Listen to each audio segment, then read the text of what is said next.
My Lords, the case for Amendment 67 and the associated Amendment 505 has, I think, very powerfully been made. I'm just going to add a couple of additional points that might perhaps inform the House and be useful.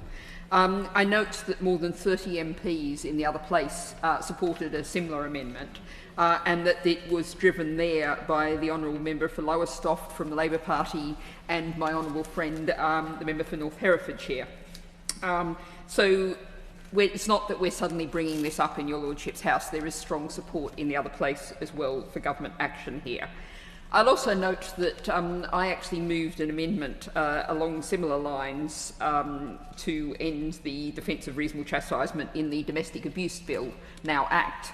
And that was when I was quite new to your Lordship's House, and I learnt along the way that there were many people who'd been working on this for decades longer than I'd been.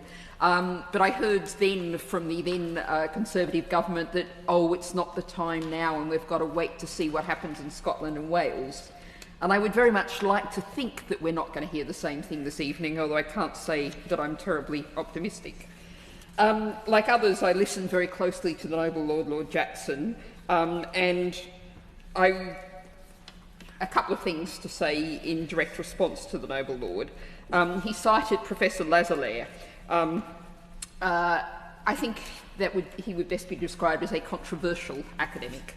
And I would point noble Lords to an article responding to some of the work of Professor Lazaire. This was in the journal Marriage and Family Review in 2017, George W. Holden et al.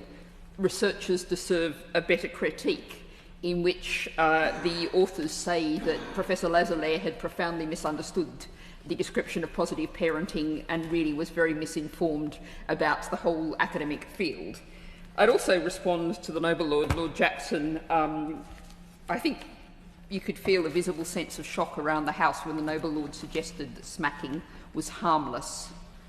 That is really, I think, a disturbing label to put when we know from the Royal College of Paediatrics that children who have experienced physical punishment are 2.6 times more likely to experience mental health issues.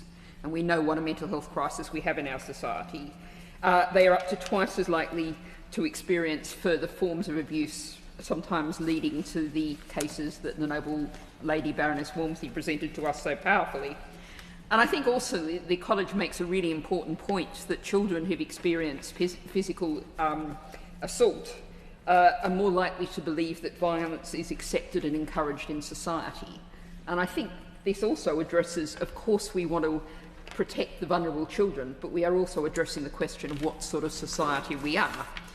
And in that light, I'll point to the fact we've had some number of international comparisons, but I believe that Thailand is the most recent state to have banned physical abuse of children. Now, I happen to know quite a bit about Thailand. I was once technically a Thai civil servant in the 1990s when I was there as an Australian volunteer abroad, and so I follow Thai politics quite closely, and I know quite a lot about Thai society.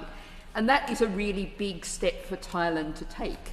When you look at the context also where Thailand has had a great deal of political difficulties in recent years, but it's regarded protecting its children as so important that it has ensured that there is legal protection.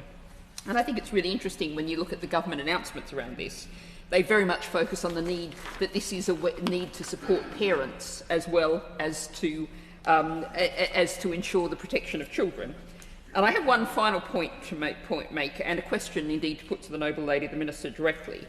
The Article 39 NGO sets out the historic background for the reasonable chastisement offence, which arises from a criminal case in 1860 versus Hopley, which was about a head teacher found guilty of manslaughter of a 13-year-old child with learning difficulties.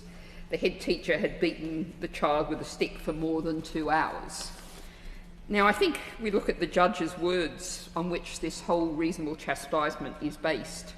The judge said that a parent or schoolmaster may, for the purpose of correcting what is evil in the child, inflict moderate and reasonable corporal punishment.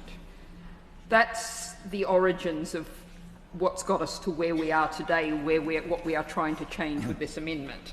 And I think that is a reflection on how out of date this whole current legal situation is.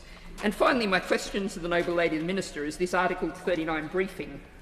We've all focused on parents, but it also, this says that the defence has not been removed from part-time educational settings, including those operated by religious organisations, children's health settings, or supported accommodation for looked-after children aged 16 or 17.